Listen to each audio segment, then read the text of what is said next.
그리고 그 사나운 맹수들은 모두가 사냥을 통해서 먹고 살아갑니다.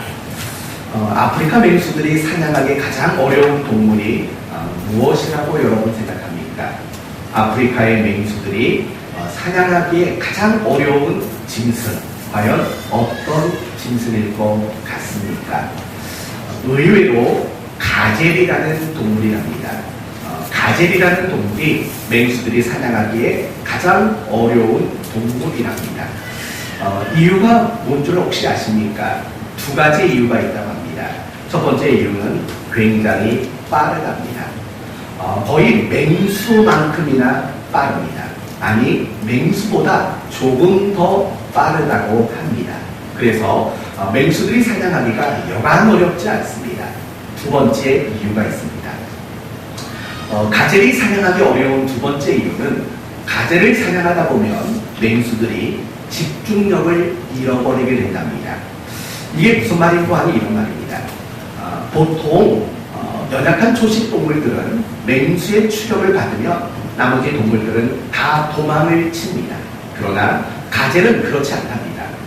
자기 동료가 맹수에게 추격을 당하면 그 중에 몇 마리는 그 추격당하는 자기 동료 곁으로 달려간다는 겁니다.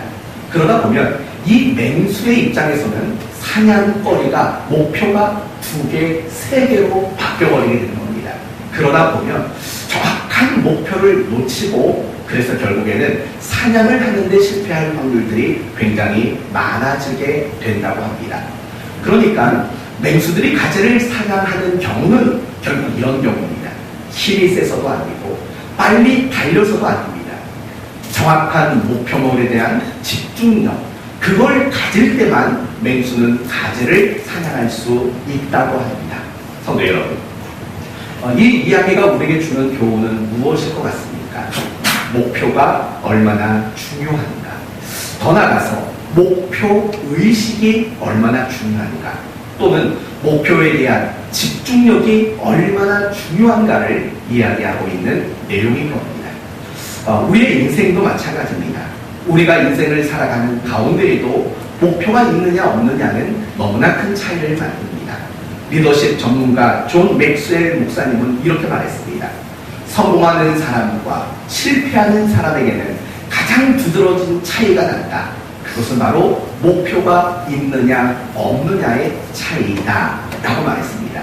이 말은 인생을 살면서 성공하는 사람들, 그들에게는 어김없이 너무나도 분명한 목표가 있는 거고, 인생에 성공하지 못하는 사람들은 대다수가 인생의 목표가 없거나 또는 분명하지 않는 경우라고 이야기를 하는 겁니다. 우리의 신앙생활도 마찬가지입니다. 신앙생활을 더 열심히 또는 더 잘하는 경우는 결국에는 신앙에 분명한 목표가 있기 때문이라는 겁니다. 그러므로 우리가 신앙생활을 하는 가운데에도 나의 신앙의 목표가 무엇인가를 분명히 아는 일, 그것이 너무나도 중요하다는 겁니다. 그래서 오늘 본문은 우리가 그리스도인으로서 신앙생활을 할 때 우리 모두에게 주어진 가장 중요한 목표, 정확히 말한다면 우리 신자들에게 주어진 유일한 신앙의 목표가 무엇이냐, 바로 이 부분을 점검하려고 하는 겁니다. 그러므로 오늘 말씀을 통해서 내가 가지고 있는 신앙의 목표는, 지금까지 내가 가지고 있는 신앙의 목표는 정말 올바른 신앙의 목표였는가 점검하는 게 첫 번째고, 두 번째는 혹시라도 나의 신앙의 목표가 어긋났다면 다시 목표를 재설정하는 그런 시간을 가지려고 합니다. 목표가 중요한 거, 두말하면 잔소리지요. 있는 것과 없는 것은 너무나 큰 차이를 만들어냅니다. 공부도 마찬가지죠. 여러분, 공부를 하되 목표가 있는 학생과 목표가 없는 학생은 일단 과정도 다릅니다. 공부하는 일에 목표가 있는 학생은 공부를 더 열심히 하게 됩니다. 그리고 결과적으로도 공부를 잘할 수밖에 없습니다. 그러나 반대로 내가 공부를 한다고 하지만 목표가 없다면 열심히 할 수도 그리고 잘할 수도 없는 거 잘하실 겁니다. 운동도 마찬가지입니다. 어떤 목표를 가지고 운동하는 사람이 목표가 없이 운동하는 사람보다는 더 잘할 수밖에 없는 겁니다. 그렇지 않습니까? 다이어트도 마찬가지 아니겠습니까? 우리 교회 성도들은 다이어트 얘기만 하면 너무 쉽게 반응하는 게 이유가 뭔지 모르겠습니다. 아무리 봐도 다이어트 할 분이 안 계신데 왜 그렇게 쉽게 반응하는지 모릅니다. 저밖에는 다이어트 할 사람이 없지 않겠습니까? 한 7kg는 빼야 됩니다. 여하튼 다이어트도 마찬가지입니다. 나 다이어트 할 거야 라는 사람보다는 나는 언제까지 어떻게 얼마의 몸무게를 줄이겠다 라는 목표를 가진 사람이 다이어트를 더 잘할 수 있고 성공할 수 있을 겁니다. 여러분, 백수의 왕 사자는 하루에 휴식 시간이 몇 시간일 것 같습니까? 잠을 자거나 휴식하는 시간 20시간이라고 합니다. 사자는 거의 20시간은 쉬거나 잠만 잡니다. 널브러져 있습니다. 그런 사자의 눈빛은 그렇게 매서운 눈빛이 아닙니다. 그러나 사자의 눈빛이 정말 맹수의 눈빛으로 돌연 바뀌는 순간이 있습니다. 언제일까요? 바로 사냥할 때입니다. 다르게 말한다면 목표가 설정되었을 때 그렇게 널브러져 있던 사자도 맹수의 눈빛이 되돌아오게 되어 있다는 겁니다. 그러므로 여러분도 인생을 살면서 분명한 목표를 가지는 일들이 얼마나 필요한지 모릅니다. 여러분은 인생의 목표를 가지고 계십니까? 이 하루, 오늘 하루의 목표는 있으십니까? 이 한 주간의 목표는 있으십니까? 8월 한 달의 목표는 있으십니까? 2019년도 올 한 해의 목표는 가지고 계십니까? 여러분의 가정의 목표는 있으십니까? 여러분의 직장 생활의 목표는 있으십니까? 여러분이 운영하는 그 사업장 안에는 목표가 있으십니까? 부모로서 목표가 있으십니까? 자식으로서 목표가 있으십니까? 저는 여러분이 하루하루 살아가는 가운데 매일매일마다 크고 작은 목표를 설정하시고 그 목표를 향해 힘써 노력하는 여러분이 되기를 바랍니다. 신앙생활이 사실은 또 중요한 거죠. 우리가 신앙생활하는 가운데도 목표는 굉장히 중요합니다. 왜냐하면 우리 신앙의 목표가 있는 사람과 없는 사람에게는 큰 차이가 나기 때문입니다. 신앙의 목표가 있는 사람에게는 열심히 하는 것이 발휘가 됩니다. 신앙의 목표가 있는 사람에게는 더 잘함이라는 결과가 나올 수밖에 없기 때문입니다. 몇 사람의 예를 들어 설명해 봅시다. 베드로를 먼저 예를 들어보도록 합시다. 최고의 만찬의 자리에서 예수님은 제자들에게 이렇게 말했습니다. 너희는 다 나를 버리고 도망칠 거다 라고 말했습니다. 이 말을 들었을 때 모든 제자는 다 이렇게 말했습니다. 절대 그럴 일 없습니다. 장담했지요. 그러나 베드로의 장담은 좀 남달랐습니다. 뭐라고 말합니까? 얘들은 몰라도 나는 그런 일 없을 겁니다. 나는 주와 함께 뭐 할 수도 있습니다. 죽을 수도 있습니다. 라고 호언 장담까지 한 겁니다. 그러니까 이 베드로의 목표와 제자들이 가지고 있었던 목표는 사뭇 달랐던 겁니다. 그리고 그 결과도 달랐습니다. 제자들은 예수님이 붙잡히는 그 순간 모두 다 도망치고 말았지만 베드로는 그나마 가장 가까이, 가장 끝까지 예수님의 곁에 남아있었던 제자가 될 수 있었던 겁니다. 그 이유가 무엇입니까? 목표가 달랐기 때문입니다. 제자들의 목표는 버리지 않는 것이었습니다. 그러나 베드로의 목표는 주와 함께 죽겠다라는 목표였기 때문이라는 겁니다. 여러분은 다니엘과 세 명의 친구들을 잘 아실 겁니다. 이들은 유다가 멸망할 때 바벨론으로 끌려간 포로였습니다. 그런데 어느 날 이 다니엘과 세 명의 친구들에게 뜻하지 않은 기회가 찾아옵니다. 다니엘과 이 세 명의 친구는 왕족이었습니다. 유다 나라의 왕족이었습니다. 이 바벨론 왕이 어떤 정책을 폈냐면 이 유다를 흡수하고자 하는 흡수 정책을 핀 겁니다. 그래서 유다 나라에서 포로로 끌려온 왕족들, 어린 왕족들, 청소년들을 바벨론의 학문으로 교육을 시켜서 인재를 등용하고자 하는 정책을 펴 겁니다. 그 안에 다니엘과 3명의 친구들이 선발된 겁니다. 어떤 면에서는 이 3명에게 다시 올 수 없는 인생의 기회가 찾아온 겁니다. 생각해 보십시오. 왕족이면 뭐 할 겁니까? 망한 나라 아닙니까? 망한 나라의 왕족이 되느니 이방 나라의 관료가 되는 게 낫지 않겠습니까? 인생에 다시 찾아올 수 없는 절호의 기회가 찾아온 겁니다. 그러나 다니엘과 3명의 친구들은 왕이 제안하는 것을 타협하지 않았습니다. 그 기회가 박탈당할 수 있다는 것을 알면서도 신앙의 타협을 하지 않았다는 겁니다. 이유가 뭘까요? 아니, 그 이유를 확인하기 이전에 먼저 생각해 봅시다. 나머지 왕족들은 다 타협하지 않았을까요? 그렇지 않았을 겁니다. 상당히 많은 유대의 왕족들은 새로운 기회, 놓칠 수 없는 기회를 얻고자 기꺼이 신앙을 타협하는 일들을 분명히 했을 겁니다. 그러나 다니엘과 이 3명의 친구들은 결코 그러하지 않았던 겁니다. 이유가 뭘까요? 바로 이 이유 때문입니다. 자기를 더럽히지 않기로 뜻을 정하여. 무슨 말입니까? 이 다니엘과 3명의 친구들에게는 분명한 신앙의 목표가 있었기 때문이라는 겁니다. 사도 바울을 생각해 보십시오. 바울은 다메섹에서 예수님을 만나고 신자가 되었습니다. 그리고 그날로부터 그가 순교당하는 날까지 한결같은 신앙의 모습으로 하나님의 나라와 주의 몸된 교회, 많은 성도들과 많은 영혼들을 잘 섬기는 훌륭한 사도의 삶을 살아냈습니다. 그럴 수 있었던 이유가 뭡니까? 사도 바울이 우리와는 다른 어떤 남다름이 있었기 때문일까요? 그렇지 않습니다. 바울은 우리와 성정이 똑같은 사람입니다. 그럼에도 불구하고 그가 평생 그런 한결같은 신앙을 지킬 수 있었던 이유가 뭡니까? 그에게 신앙의 목표가 분명히 있었기 때문이라는 겁니다. 빌립보서 3장을 보면 이런 말이 나옵니다. 그리스도 예수 안에서 하나님이 위에서 부르시는 부름의 상을 인하여 날마다 쫓아가노라. 부르심의 상이라는 신앙의 분명한 목표가 바울에게 있었던 겁니다.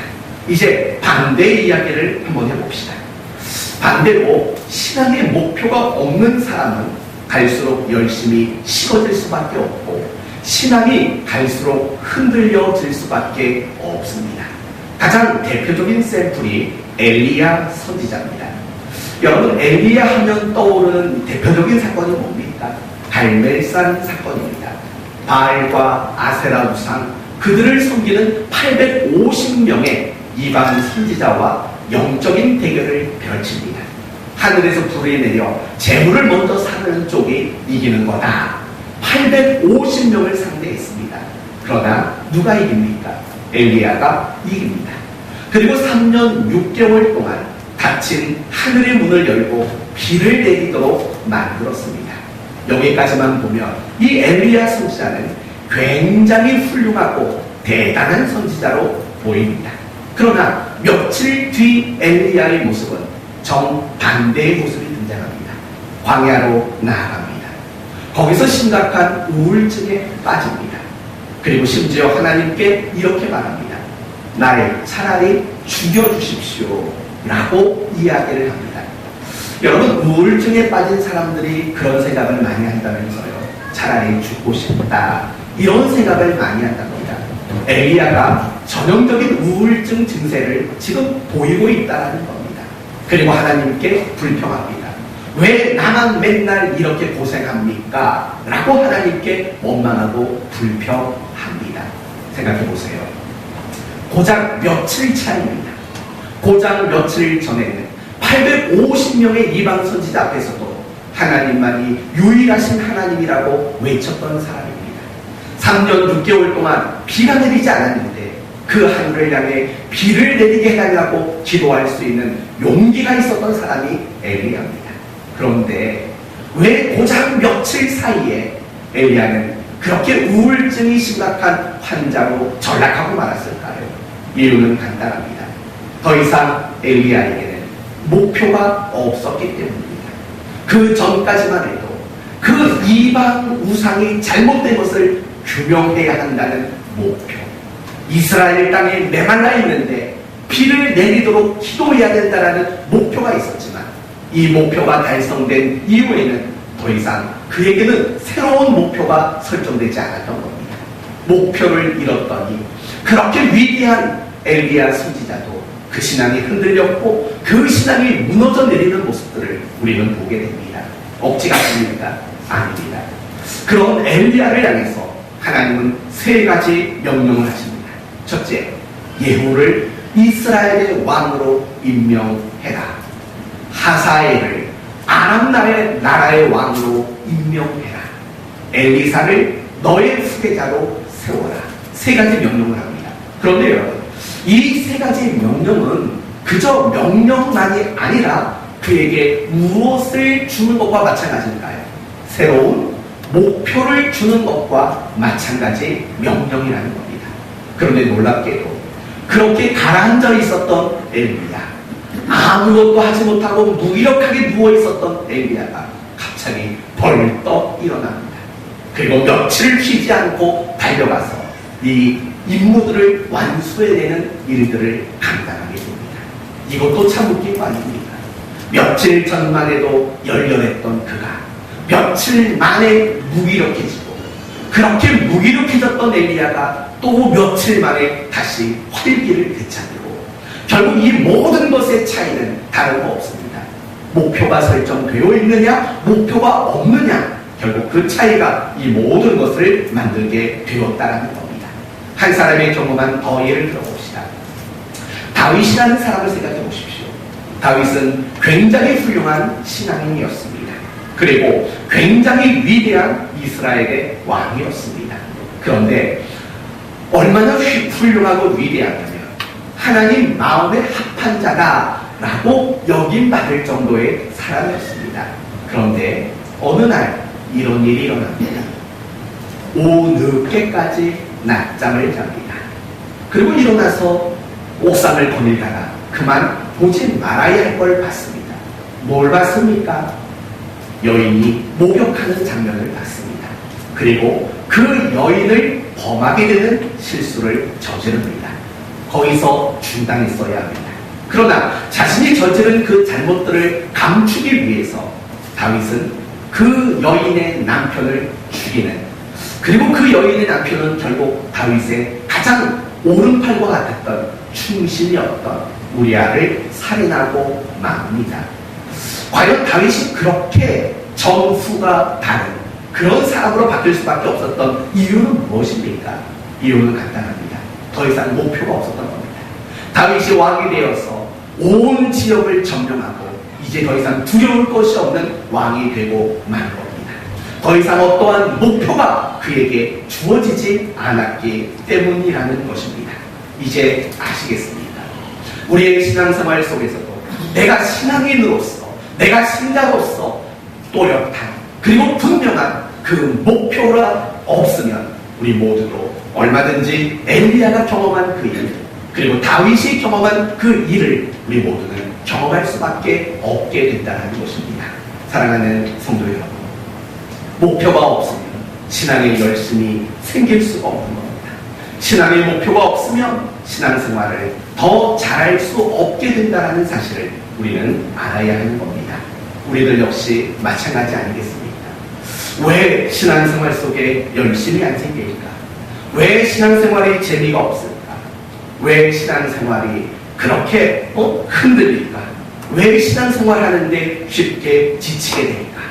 왜 신자다움이 잘 안 생길까? 왜 감사가 줄어들고 원망과 불평이 많아질까? 사실은 간단한 겁니다. 신앙의 목표가 없기 때문입니다. 돌발 질문 한번 해봅시다. 여러분의 신앙의 목표는 뭡니까? 3초 안에 대답해 보십시오. 1, 2, 3, 끝. 어땠습니까? 제가 비록 1, 2, 3이라고 말했지만 진짜 여러분의 마음속에는 내가 신앙의 목표가 무엇이냐는 질문을 듣고 망설이지 않고 내 신앙의 목표는 이거였습니다 라고 마음속에 떠오른 무엇인가가 있었습니까? 잘 생각하셔야 합니다. 이 부분은 여러분이 결코 가볍게 넘어가면 안 됩니다. 적어도 여러분이 남은 평생 믿는 자로 살아가고 신자로 살아가기를 소원한다면 이 질문을 정말 명확하게 되짚고 넘어가야 할 부분이라는 겁니다. 바로 그거 아닙니까? 내가 신앙생활에 재미가 없는 것, 내가 신앙생활에 열심히 생기지 않는 것, 결국은 신앙의 목표가 설정되어 있지 않기 때문이라는 겁니다. 그러므로 성도 여러분, 저는 여러분에게 당부합니다. 여러분이 인생을 살면서도 다양한 일에 끊임없는 목표를 가지십시오. 그러나 여러분에게 더 바라고 원하는 것이 있다면 여러분이 그리스도인으로 살아가는 모든 시간 속에 신앙의 분명한 목표를 가지는 일들을 놓치지 않기를 바랍니다. 이제 본론으로 들어갑시다. 그렇다면 우리 모든 그리스도인들에게 주어진 신앙의 목표는 과연 무엇일까라는 이 부분입니다. 하나님이 우리에게 제시하신 신앙의 목표는 뭘까요? 하나님이 우리에게 요구하시는 신앙의 목표는 과연 무엇일까? 이것이 바로 이번 수련의 주제였습니다. 그것은 바로 하나님을 닮아가는 것입니다. 하나님을 닮아가는 것, 그것이 성경이 말하는 우리의 유일한 신앙의 목표라는 사실을 아셔야 합니다. 하나님이 우리에게 요구하시고 하나님이 우리에게 제시하신 유일한 신앙의 목표, 그건 하나님을 닮아가는 겁니다. 어쩌면 여러분의 마음속에 이런 생각이 불현듯 들지도 모릅니다. 목사님, 이것도 신앙의 목표가 아닌가요? 저것도 신앙의 목표가 아닐까요? 라는 생각이 들 겁니다. 그러나 여러분에게 분명히 이야기합니다. 아닙니다. 여러분이 생각하는 그것은 신앙의 목표가 될 수 없는 것들입니다. 성경이 말하는 유일한 신앙의 목표는 오로지 하나님을 닮아가는 것, 그거 말고는 신앙의 목표는 절대 존재하지 않습니다. 오늘 본문 3절을 한번 봅시다. 오늘 본문 3절을 보시면 같이 한번 읽어보도록 합시다. 시작. 우리의 신뢰하는 능력으로 생명과 경건에 속한 죽은 것을 우리에게 주셨으니 이는 자기의 영광과 본으로서 우리를 부르신 이를 알고도 말미암으리라. 3절에 이야기는 그겁니다. 하나님의 무한하신 은혜와 사랑으로 우리를 구원하셨다라는 이야기입니다. 그럼 4절을 이제 보셔야 합니다. 그래서요, 4절 시작. 이로써 그 노래로 지극히 큰 약속을 우리에게 주사 이 약속으로 말미암아 너희가 정욕 때문에 세상에서 썩어질 것을 피하여 신성한 성품에 참여한 자가 되게 하려 하셨습니다. 여러분, 신성한 성품은 누구를 말하는 겁니까? 결국 하나님을 말하는 겁니다. 하나님을 닮아가는 것, 그것을 우리에게 요구하신다라는 뜻이 되는 겁니다. 사랑하는 성도 여러분, 결국에는 하나님이 우리를 무한하신 자비와 긍휼과 은혜와 사랑으로 우리를 선택하셨고 우리를 구원해 내셨습니다. 그리고 이 약속은 반드시 지켜질 겁니다. 왜냐하면 우리를 구원하시겠다라는 약속은 우리에게 근거한 약속이 아니라 하나님 자신에게 근거한 약속이기 때문입니다. 만약에 구원에 대한 약속이 우리를 근거함이 포함된 약속이라면 이 구원은 언제든 흔들리고 취소될 수 있습니다. 그러나 우리의 근거와 상관없이 하나님 자신만을 근거로 한 약속이기 때문에 이 구원에 대한 약속은 결코 취소되는 법이 없다는 사실을 인정하셔야 합니다. 그리고 그렇게 우리를 구원하신 하나님께서 우리에게 요구하시는 것, 우리에게 제시하시는 목표, 그것은 결국 신의 성품에 참여하는 것이라고 강조하고 있는 겁니다. 하나님을 닮아가는 것, 그것이 우리의 신앙의 유일한 목표가 된다는 것입니다. 이 점은 성경에 나오는 모든 인물들의 인생에서 확인이 됩니다. 아브라함을 처음 불렀을 때 그의 모습이 어떠했는지, 그리고 아브라함의 인생의 마지막 그의 모습은 어떠했는지를 보십시오. 결국 무엇이 확인됩니까? 하나님을 닮아간 그 모습이 확인되는 거 아닙니까? 성경에 나오는 모든 인물들 모두에게 나타나는 것, 그것은 그들 모두가 시간을 더하면 더할수록 하나님을 닮아냈다라는 이야기를 성경은 한결같이 하고 있는 겁니다. 그래서 성경에는 하나님을 닮으라는 이야기가 얼마나 많은지 모릅니다. 로마서 8장에도 이렇게 말합니다. 하나님이 미리 아신 자들을 또한 그 아들의 형상을 본받게 하기 위하여. 에베소서 5장에도 말합니다. 그러므로 사랑을 받는 자녀같이 너희는 하나님을 본받는 자가 되고. 데살로니가 전서 1장에서도 이야기합니다. 너희는 많은 환난 가운데서 성령의 기쁨으로 말씀을 받아 우리와 주를 본받는 자가 되었으니. 결국 이 모든 이야기는 하나님을 닮아가야 한다라고 말하고 있다는 것입니다. 사랑하는 성도 여러분, 오늘 많은 걸 기억하지 못하셔도 괜찮습니다. 그러나 이거 하나만큼은 잊지 않았으면 좋겠습니다. 우리가 예수를 믿고 우리가 신앙생활하는 목표는 오로지 한 가지입니다. 그게 뭐라고요? 하나님을 닮아가는 것, 하나님을 닮아내는 것, 그거 말고는 목표가 없다는 사실을 잊지 말아야 합니다. 그렇다면 하나님을 닮아감이라는 이 분명한 목표를 놓치면 어떻게 되겠습니까? 간단합니다. 신앙은 더 이상 성장하지 않게 됩니다. 신앙은 더 이상 성숙해지지 않게 된다는 겁니다. 이제 이 부분을 여러분의 모습을 통해서 확인시켜 드리겠습니다. 제가 설교 시간에 여러분에게 자주 묻는 질문이 그거죠. 교회 몇 년 다녔습니까? 신앙생활 몇 년 하셨습니까? 라고 자주 묻습니다. 그러면 여러분에게 한 번 더 묻습니다. 여러분이 신앙생활을 한 횟수만큼, 여러분이 신앙생활을 한 시간, 정성, 열심이라는 분량만큼 여러분은 신앙이 성장하셨습니까? 여러분이 신앙생활을 하면서 투자한 것만큼 신앙의 실력은 좀 느셨습니까? 생각해 보십시오. 내가 20년 했다, 30년 했다. 그렇다면 적어도 20년, 30년 한 것만큼은 신앙의 실력이 늘어야 되지 않습니까? 그렇지 못하다면 그 이유는 다른 게 아닙니다. 열심이 없었던 거 아니고 열정이 없었던 거 아닙니다. 여러분이 교회를 열심히 안 다녔기 때문이 아닙니다. 열심히 다녔습니다. 또 하나 물어봅시다. 그러면 여러분, 올해 주일날 예배 몇 번 드렸습니까? 오늘이 32주 차입니다. 올해 예배, 주일 예배 몇 번 드셨습니까? 웬만한 분, 여기 계신 웬만한 분들은 30번 이상은 다 예배 드렸을 겁니다. 적어도 지난주보다는 한 번 더 예배를 드린 거 아닙니까? 그러면 한 번 더 했으면 지난주보다는 신앙이 조금 더 나아져야 하는 게 기본적인 상식 아닙니까? 예를 들면 아이들이 영어 공부를 1시간 더 했다면 1시간 더 한 것만큼의 실력은 느는 게 상식 아닙니까? 그렇지 않습니까? 당연하죠. 그게 상식인 겁니다. 제 딸 자랑 한번 해도 괜찮겠습니까? 안 되면 안 된다고 말하십시오. 괜찮다고요? 좋습니다. 우리 딸내미한테 이제 거짓말을 못합니다. 옛날에는 우리 딸내미한테 거짓말을 했습니다. 안에 스피커 좀 꺼주십시오. 네.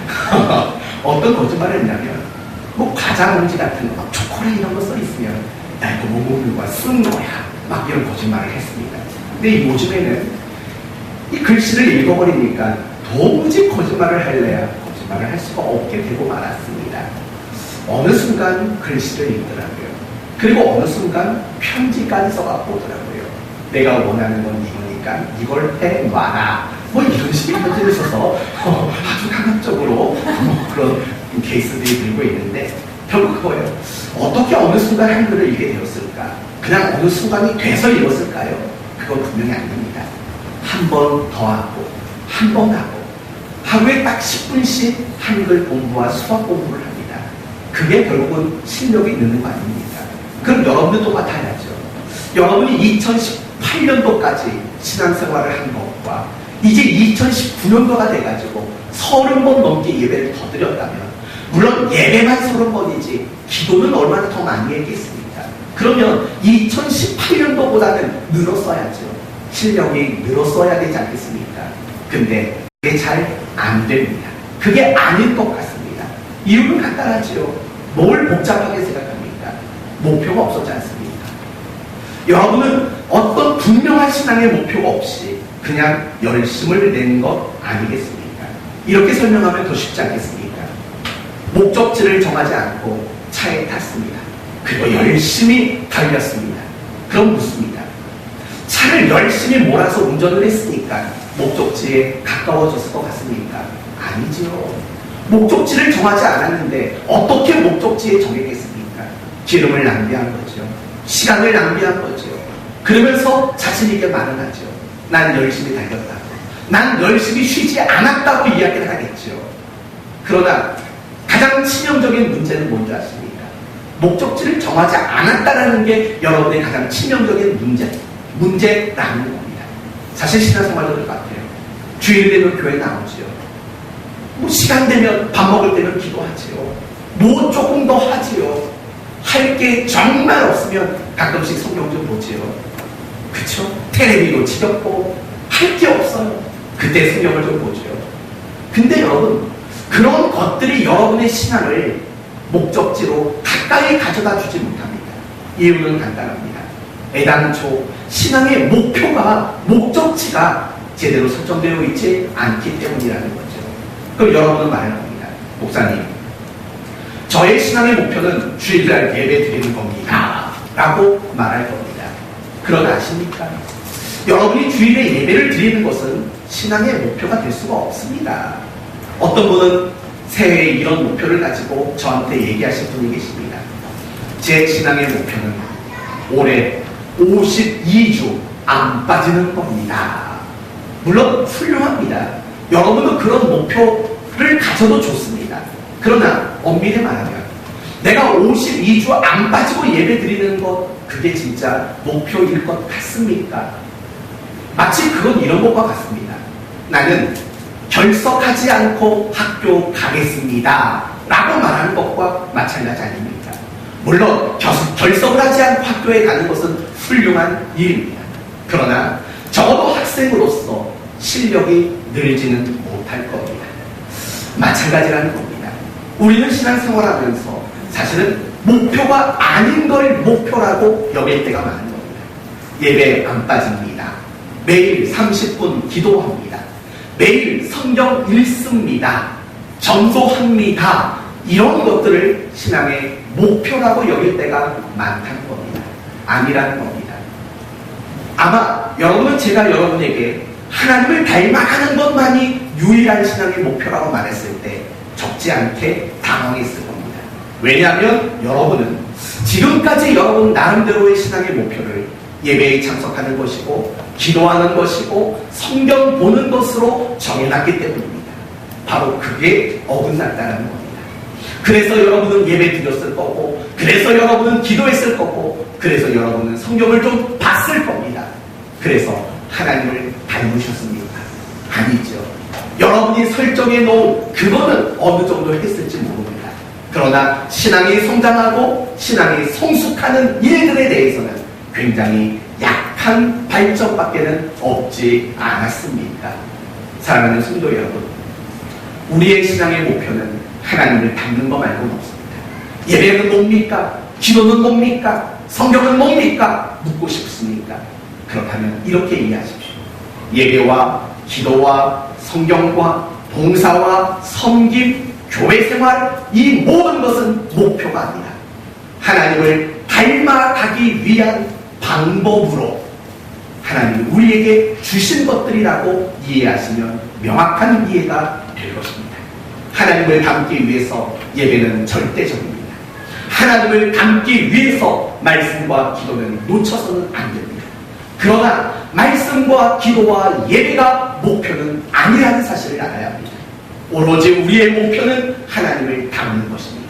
그것을 위해 예배와 기도와 말씀이 총동원되어야만 이룰 수 있는 목표라는 것입니다. 그러므로 저는 여러분 모두가 신앙생활을 하면서 목표와 방법에 대한 혼동이 없기를 바랍니다. 목표와 방법에 대한 오해와 착각이 없기를 바랍니다. 오로지 하나님을 닮아가는 것, 그것만이 유일한 신앙의 목표라는 사실을 잊지 않는 여러분 모두가 되십시오.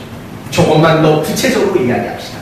그러면 도대체 하나님이 뭘 닮으라는 말입니까? 능력이요? 권세요? 높음이요? 아닙니다. 오늘 본문 4절은 다시 한번 그 부분에 대해서 명확히 말합니다. 4절 마지막에 신성한 뭐에 참여한다고요? 신성한 성품에 참여하는 겁니다. 바로 이것이 오늘 결론입니다. 우리는 하나님의 무엇을 담습니까? 하나님의 인격을 담는 겁니다. 하나님의 성품을 담는 것입니다. 그것이 신앙의 목표가 되어야 한다라고 말하는 겁니다. 그러면 하나님의 인격과 성품은 구체적으로 무엇입니까? 이런 걸로 나타나는 거죠. 우리의 성격, 우리의 기질, 우리의 말, 우리의 생각, 우리의 감정, 이 모든 것들이 하나님을 닮아야 한다라고 이야기하고 있는 겁니다. 이것이 오늘 설교의 결론입니다. 우리가 신앙생활을 하는 목적은 하나님의 인격과 성품을 담는 겁니다. 그래서 정말 신앙생활을 제대로 한 사람들에게는 어떤 변화가 나오냐면 말이 달라지는 변화, 성격이 달라지는 변화, 인격이 달라지는 변화, 그 사람이 생각하는 것이 달라지는 변화가 일어날 수밖에 없습니다. 누구처럼 바뀔까요? 당연히 하나님의 인격과 성품처럼 우리는 달라질 수밖에 없는 겁니다. 그리고 우리가 이처럼 하나님의 인격과 하나님의 성품을 닮아가는 자가 될 때 우리는 더 이상 세상에서 아니 예수 믿는 사람들이 왜 그래? 라는 말을 더 이상 듣지 않을 수 있게 되는 겁니다. 그러나 오늘날 현실은 어떻습니까?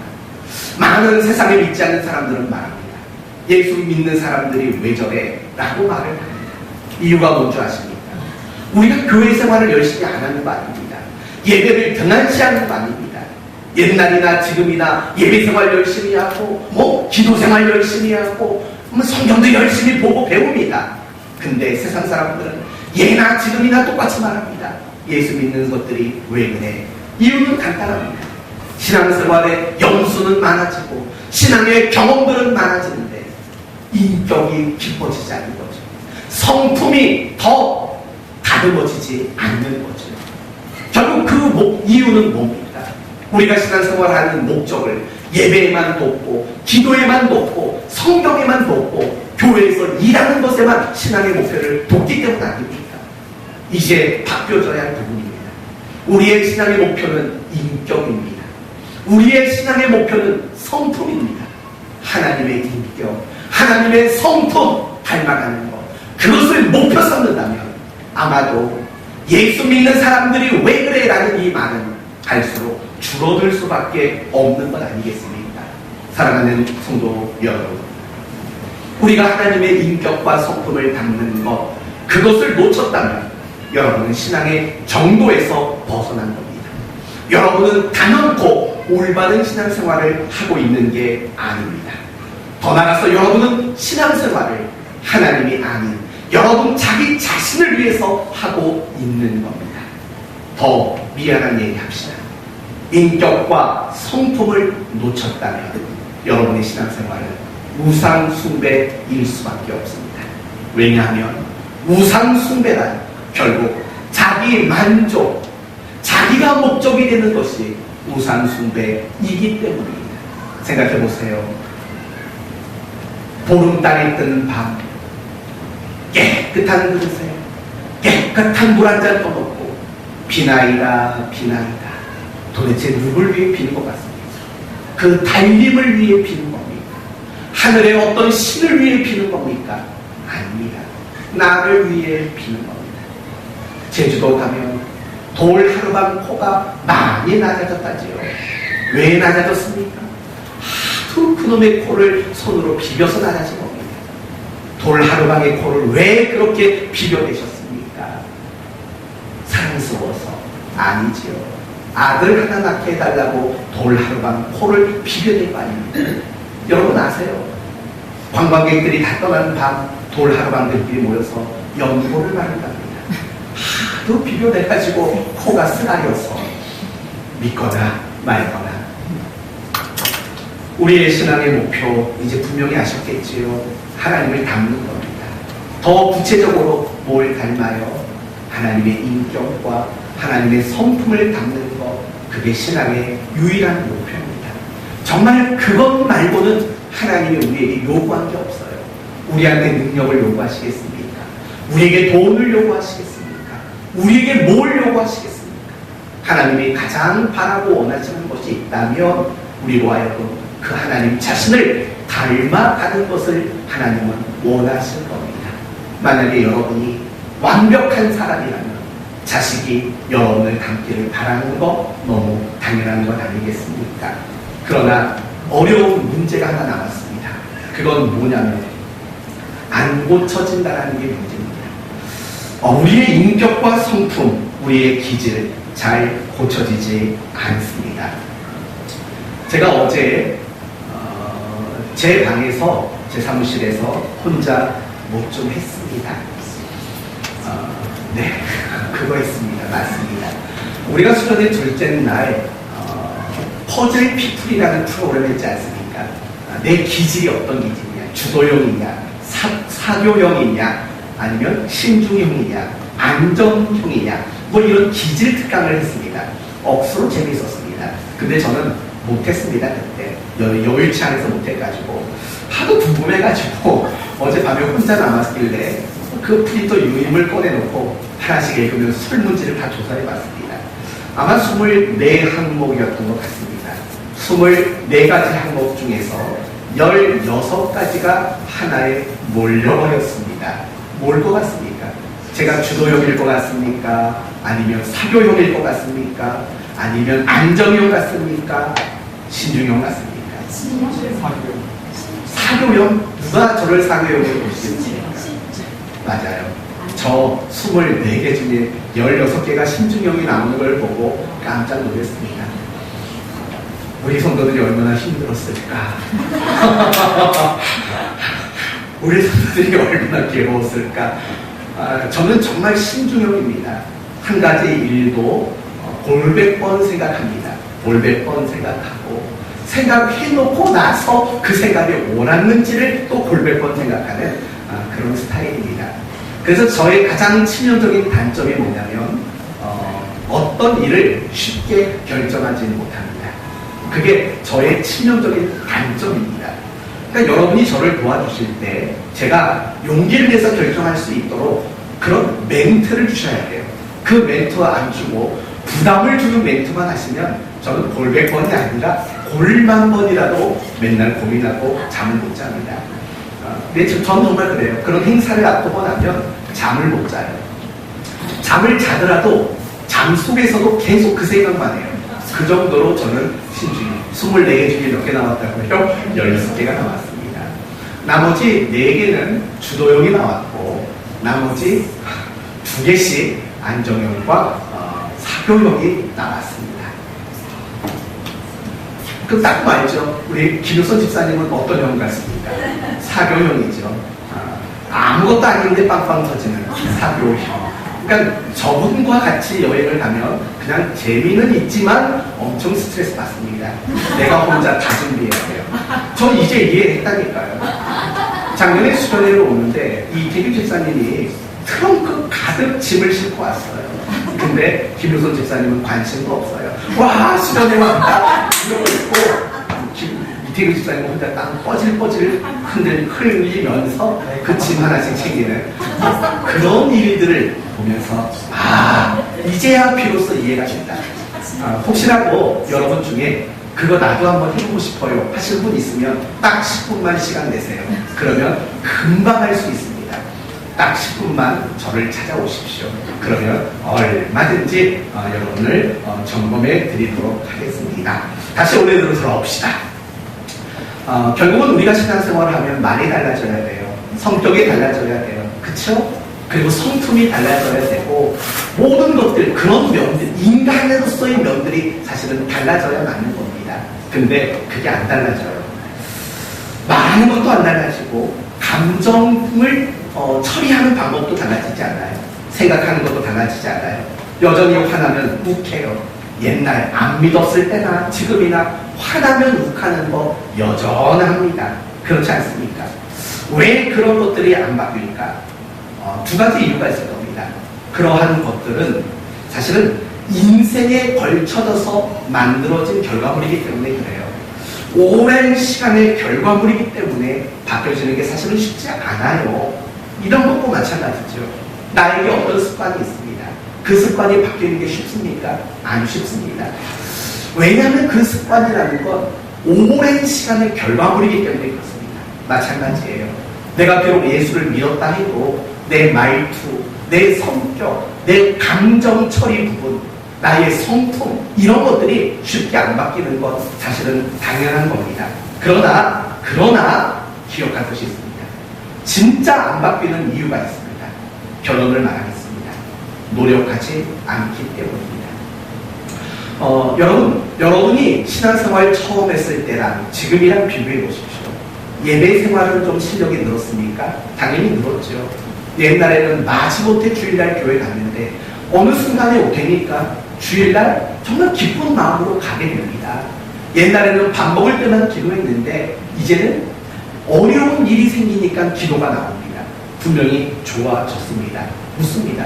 왜 좋아졌을까요? 노력의 결과물일 겁니다. 노력하다 보니까 예배든 기도든 다 좋아진 겁니다.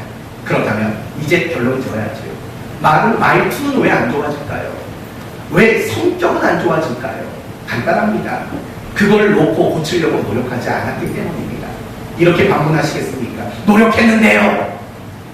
더 하십시오. 노력했는데요라는 것은 뭡니까? 해보긴 해봤다는 겁니다. 근데 조금 했는데 안 되니까 이제 안 한다라는 말입니다. 그러지 마십시오.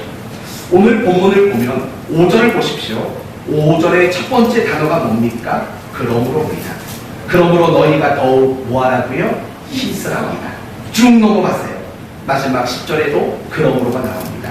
그러므로 형제들아 더욱 힘써. 결국 베드로 사도는 이 부분을 말하는 겁니다. 믿음의 덕의 지혜를 이 내용들은 결국 뭐냐면 힘쓰라는 겁니다. 하나님의 인격과 하나님의 성품을 닮아가는 그 일에 무엇보다도 힘써서 노력하는 그런 시간이 그런 자세가 필요하다라고 말하는 겁니다. 간혹가다 그런 말을 하는 분이 있어요. 성격이 어떻게 바뀝니까? 아니죠. 여러분 요한이라는 사람의 원래 성격은 우레의 아들이었습니다. 성질이 아주 불같았다는 겁니다. 그러나 그런 요한의 별칭이 어떻게 바뀌었다고요? 사랑의 요한으로, 사랑의 사도 요한으로 그 별칭이 바뀌었습니다. 모세는 혈기가 많았던 사람입니다. 주먹으로 사람 쳐 죽인 사람입니다. 말단거 아닙니까? 그리고 백성들이 원망할 때마다 방망이래요. 뭐죠 그거? 들고 있는 거? 뭐죠 들고 있는 게? 지팡이로 땅을 냅다 쳤던 사람 아닙니까? 근데 나중에 성경은 뭐라고 말했다고요? 온유함이 모든 세상 사람들보다 더 좋았다고 말을 합니다. 인격이 바뀌는 겁니다. 성격이 바뀌는 겁니다. 하나님 안에서 끊임없는 목표를 가지고 노력한다면 되는 겁니다. 노력하면 달라질 겁니다. 안 된다고 말하지 말아야 합니다. 말씀을 마칩니다. 우리의 신앙의 목표는 뭐라고요? 하나님을 닮는 것. 더 구체적으로 뭐라고요? 하나님의 인격과 성품을 닮아가는 거예요. 그 예배는 뭡니까? 기도는 뭡니까? 성경은 뭡니까? 하나님을 닮아가라고 우리에게 주신 은혜로운 방법들이라는 것. 그걸 통해서 하나님을 닮아가는 힘을 얻고 그걸 통해서 하나님을 닮아가는 방법을 배우는 것들이라고요. 그러므로 날마다 끊임없이 여러분의 모든 신앙의 내용들을 총동원해서 힘써 노력하십시오. 하나님의 인격과 성품을 닮아가는 그 일에 노력하십시오. 하나님을 닮아가는 것, 그것은 특권이고 영광입니다. 그 영광을 누리는, 그 특권을 누리는 여러분의 남은 인생, 남은 신앙생활 모두가 되시기를 예수 그리스도의 이름으로 축원드립니다. 아멘. 기도합시다.